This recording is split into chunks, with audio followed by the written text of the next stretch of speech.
साथियों नमस्कार। पिछले एपिसोड में हमने जाना कि कर्ण का कहां का अपमान हुआ। द्रौपदी ने यह कहकर मना कर दिया कि एक सूत पुत्र है, मैं इसके साथ विवाह नहीं करूंगी। द्रोणाचार्य ने कर्ण को प्रतियोगिता में भाग नहीं लेने दिया, यह कहकर कि वो तो अहिरथ का पुत्र है, एक सारथी का पुत्र है। वो सिद्ध करना चाहता था कि मैं ही सर्वश्रेष्ठ धनुधर हूं दुनिया का, अर्जुन नहीं। द्रोणाचार्य भी शायद घबरा गए थे। हाँ, एक और कथा मुझे याद है। कहते हैं कि पिछले जन्म में द्रौपदी एक ब्राह्मण की पुत्री थी, और कुछ लोग ये भी मानते हैं कि वो नल और दमयंती की बेटी थी। उसने घोर तपस्या की थी शिव की, तो शिव ने उनसे वर मांगने को कहा। तब द्रौपदी बोली कि मुझे सर्वगुण संपन्न व्यक्ति चाहिए। और एक कथानक यह भी कहता है कि उन्होंने 5 बार कहा कि मुझे सर्वगुण संपन्न एक व्यक्ति चाहिए। इसी कारण द्रौपदी का विवाह 5 पांडवों से हुआ। और कुछ लोगों का मत यह भी है कि वो सभी गुण जो उन 5 पांडवों में मिलकर थे, वो अकेले कर्ण में मौजूद थे। यदि वह कर्ण को स्वयंवर में भाग लेने देती, ये निश्चित था कि कर्ण जीतता, क्योंकि वो भी एक महान धनुधर था।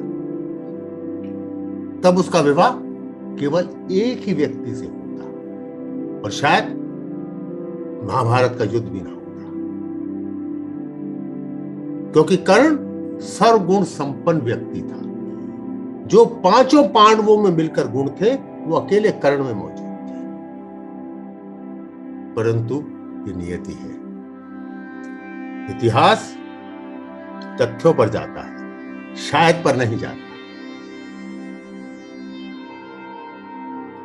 मित्रों, आज इस एपिसोड में हम जानेंगे कर्ण अपने आप को अभागा क्यों कह रहा है, क्या कारण है। उसे तो दुर्योधन की मित्रता भी मिली थी, अंग देश का राजा भी बना दिया गया था उसे, परंतु फिर भी वो अपने आप को अभागा कहता है। तो जानते हैं इस एपिसोड में क्या कारण था कि कर्ण अपने आप को भाग्यहीन मान के चल रहा था। तो आइए इस एपिसोड में जानते हैं कि कर्ण अभागा क्यों था, क्या कारण थे उसके, क्या उसकी अपनी गलती थी या नियति को यही मंजूर था। तो चलिए सुनते हैं कर्ण की आगे की कथा।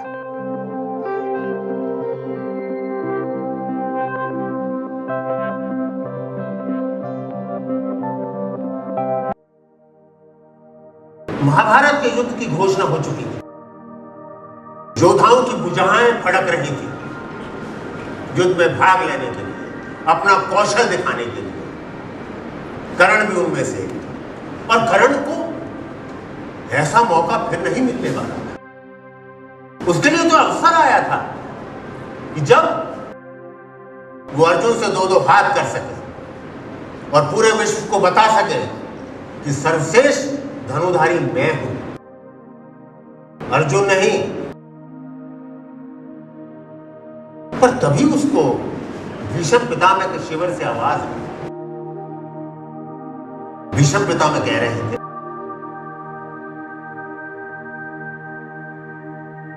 हे दुर्योधन, अगर कर्ण ने युद्ध में भाग लिया तो मैं सेना का संचालन कदापि नहीं करूंगा।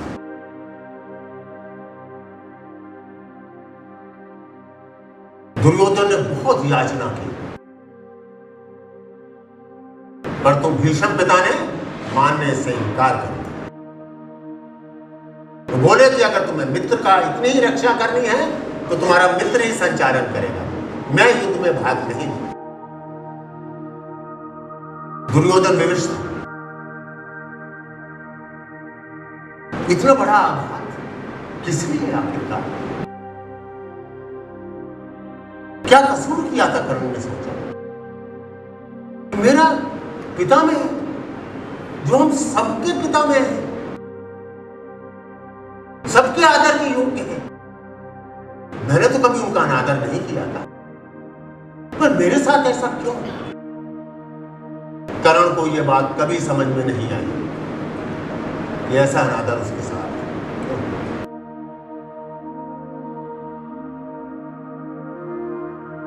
कर्ण सोचने लगा कि मैंने जीवन में भूल कहां की है? ऐसी क्या मुझसे गलती हुई कि मुझे हर जगह अपमान, अनादर, तिरस्कार सहना पड़ा? क्या दुर्योधन से दोस्ती ही तो मेरा उसका कारण नहीं? वो सोचने लगा कि हां, दुर्योधन के कारण वो कुकर्म में उसके साथ साथ जुड़ता है, हर पाप में उसका भागी बना। चाहे छल हो, चाहे कपट हो, चाहे लाक्षागृह हो, हर में वो दुर्योधन का साथ देता है। यह शायद उसकी सबसे बड़ी भूल थी। यही उसकी मित्रता ही उसका अभिशाप बनती। उसने तो निश्चल प्रेम से मित्रता की थी, ये उसे और याद है। कहते हैं कि जरासंध, मगध का राजा, इतना शक्तिशाली था कि उसके बार बार आक्रमणों के कारण ही कृष्ण को मथुरा से पलायन करना पड़ा और द्वारका में उन्होंने नई नगरी बसाई। उसने एक बार कर्ण की वीरता के बारे में बहुत सुना। उसे कर्ण को द्वंद्व के लिए ललकारा और कर्ण ने जरासंध को पराजित कर दिया। जरासंध इतना प्रसन्न हुआ कि उसने मालवी का राज्य कर्ण को दे दिया।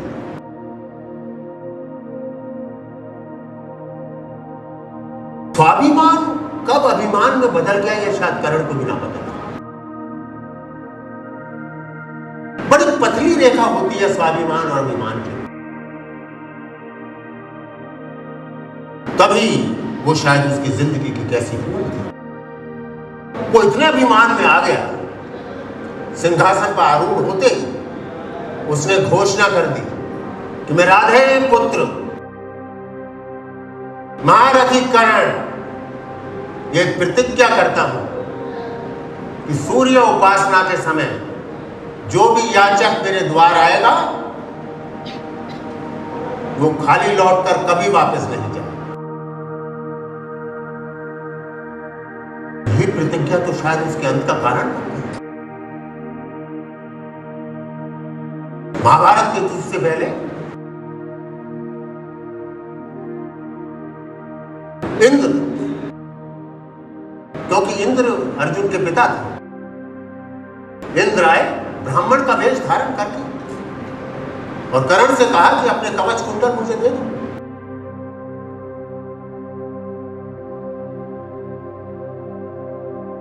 कर्ण जानता था इस ब्राह्मण को कवच कुंडल की कोई आवश्यकता नहीं हो सकती किसी ब्राह्मण को, तो ब्राह्मण युद्ध में नहीं जाते।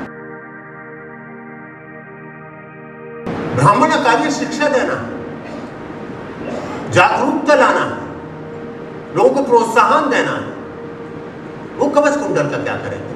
वो पहचान गया था इसमें कोई षड्यंत्र है, परंतु वो प्रतिज्ञा के कारण विवश थे। अगर आज कवच कुंडल उसके पास होते तो वो सोच रहा था लीडर, मरणावस्था में पड़ा हुआ, तो क्या उसके अर्जुन के बाण उसको भेद पाते? कितनी बड़ी भूल कर बैठा था केवल अभिमान के कारण। और ऐसा नहीं है कि कर्ण को युद्ध में जीतने का अवसर प्राप्त नहीं हुआ, अवसर आया था। आप लोगों ने लाक्षागृह की कहानी तो जरूर सुनी होगी। जब पांडव वन में गए तो उनको लाक्षागृह में ठहरने के लिए कहा गया और लाक्षागृह में दुर्योधन की योजना के अनुसार आग लगा दी गई, परंतु पांडव किसी तरह से बच निकले थे। उसी लाक्षागृह में जब पांडव दरवाजे से जा रहे थे, बाहर निकल रहे थे, तो एक सर्पनी थी, वो दरवाजे पर आ गई। वो सर्पनी उस समय गर्भवती थी। अर्जुन ने मार्ग को निष्कंटक करने के लिए सर्पनी को उठाया और अग्नि में फेंक दिया, पर तभी उसको सपोला पैदा हो गया। सपोला नीचे गिर गया और सर्पनी आग में चली गई। उस सपोले ने अर्जुन को देख लिया। आज वो सपोला अपने वंशज का राजा बन चुका।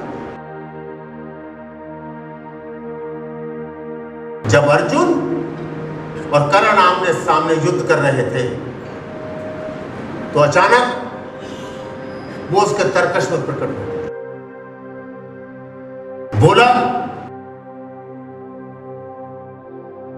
हे कर्ण, मैं तेरा मित्र हूं, परंतु पार्थ का सबसे बड़ा शत्रु। कितने वर्षों से मैंने विष अपने अंदर संजोया हुआ है।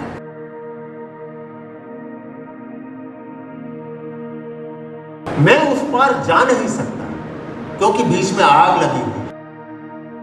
तू किसी तरह से अपने बाण पर मुझे बिठा और एक बार पार्थ के गले तक छोड़ दे। मैं पूरा का पूरा विष उस पार्थ के अंदर डाल दूंगा और वो वहीं समाप्त हो जाएगा, तेरी विजय हो जाएगी।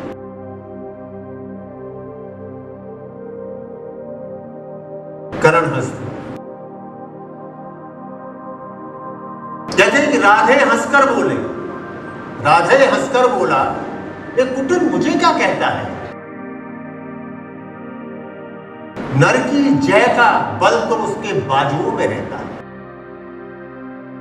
उस अपने बाजुओं में दम था। उसने कहा कि पूरे नगर, पूरे ग्राम, पूरे देश में जगह जगह सर्प फैले हुए हैं, यहां तक कि लोगों की आस्तीन में भी सर्प फैले हुए हैं। जो उन सर्पों का इस्तेमाल करता है वो समाज के साथ, अपने प्राणों के साथ, सबके साथ दगा करता है। वो मौका भी वो सोचने लगा, अब क्योंकि अब मृत्यु शैया पर आ चुका था, वो सोचने लगा कि ये क्या उसके भयंकर क्रोध थी, उसके पास मौका तो आया और मौका उसने ऐसे गंवा दिया।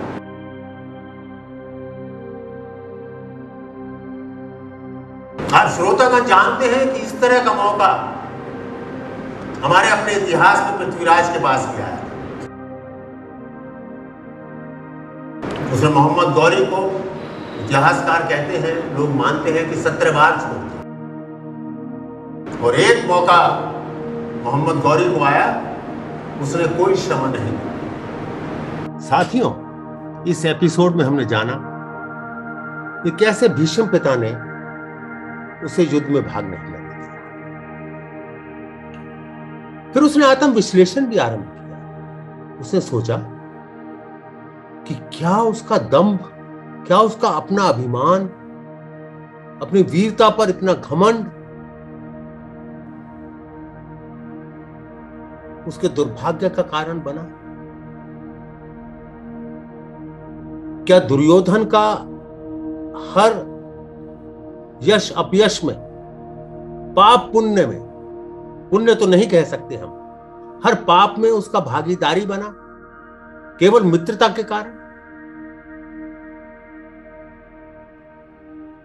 क्या इसी कारण उसको हर जीवन के मोड़ पर दुर्भाग्य का सामना करना पड़ा? क्या कारण थे ये सब? क्या वो अभागा ही था? क्या उसके जीवन में कोई आशा नहीं थी? आए हुए मौके उसने गंवा दिए। तो देखते हैं अगले एपिसोड में कि दुर्भाग्य कब तक उसके साथ चला, क्या कारण थे कि वो मृत्युशैया पर जा पहुंचा। मिलेंगे फिर अगले रविवार को। तब तक के लिए हम और आप मिलकर इंतजार करते हैं। और हां, एक बार पुण्य में याद दिला दूं कि यदि आपको करण की दास्तां अच्छी लग रही है तो आप तो सब्सक्राइब कीजिए ही, और अपने मित्रों से भी आग्रह कीजिए कि वो YouTube चैनल को सब्सक्राइब करें। धन्यवाद।